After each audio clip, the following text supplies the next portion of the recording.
Hi teachers, we're going to go over the process to send out emailed progress reports. That way you can get progress reports out to your students and their parents all within Skyward. So once you're in Skyward, you're going to go ahead and click on a class. You can go to any of your classes and into the gradebook. Into the gradebook, once you're in here, we're going to go over to reports and you're going to go down to email progress reports. This is going to be where you're going to create all those options. So in the email progress report options, you have some pre-created ones, and then if you've created any yourself, they'll be here as well. So you can see the pre-created ones here. I like to go ahead and create a new template, so we'll walk through what that process looks like. So you're going to click here to add a new template. It's going to ask you for a name. I'm just going to put this as test today, but you'd name this if this is your midterms that you're sending out, or if this is your final grades, or if you're sending out F and D only notifications, you'd put that name in there. It's going to come up and ask you what term you'd like to pull from. So that's pretty easy. It lets you take from the current term. Now this next one is really, really great in communicating with parents. You can choose to only send them to kids with certain amount of absences, with certain amount of a percentage of their grade, or with their actual grade mark of a certain something. So you can say only send this to students with a grade mark of no credit or no grade. I can choose those, and so it really allows you to precisely communicate with parents in an easier way of clicking a button. Once you've created this, you're not going to have to come back and create it again. It just will automatically send out when you click send, and I'll show you that here in a minute. So choose any of the options here that you'd like. If you'd like it to go to everyone, don't choose any of these options. Then choose recipients. I always like to choose guardians and students, so go to their school email address, and it's just a good way of making sure they understand that we're communicating. Next, you'll come down here to what's going to be in the header area. I always like to have the student's name. I also like to put the attendance totals, but it's completely up to you how you like to do that. You can display other information as needed here. You can put in a labeler or some sort of information at the top if you'd like. And then it gives you some options about if you want, what assignments you want to show and what assignments you do not want to show. If you have assignments that are ungraded that you don't want shown at this moment, you can click this button here.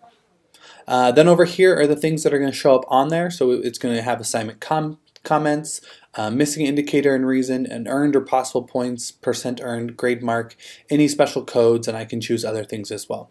It'll put all the assignments in ascending or descending order for me.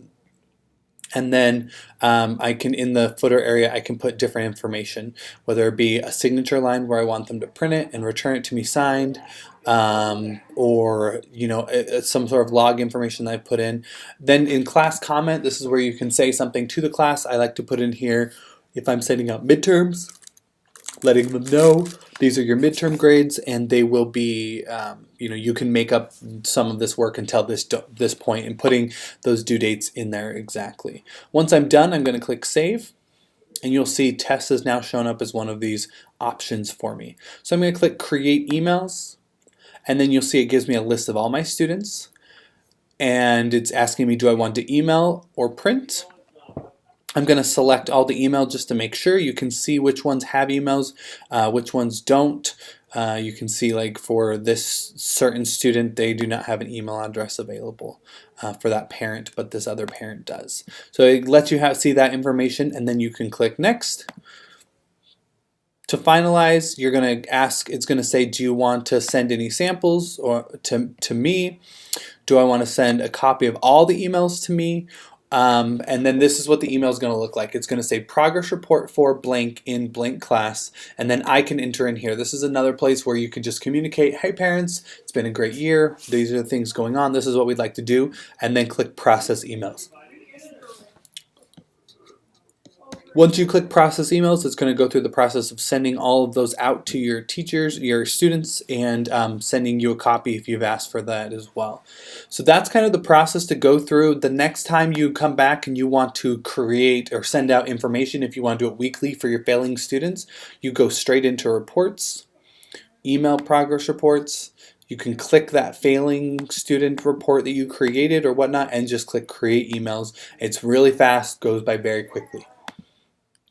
It also allows you in the report section to view the emailed reports so you can see what you've sent and you can see who it was sent to and exactly what the email looked like. You can download a PDF of that option, and so it shows you exactly what the email looked like that the student received, so that you have that information if there's some questions or unsure about exactly what they've received in the email.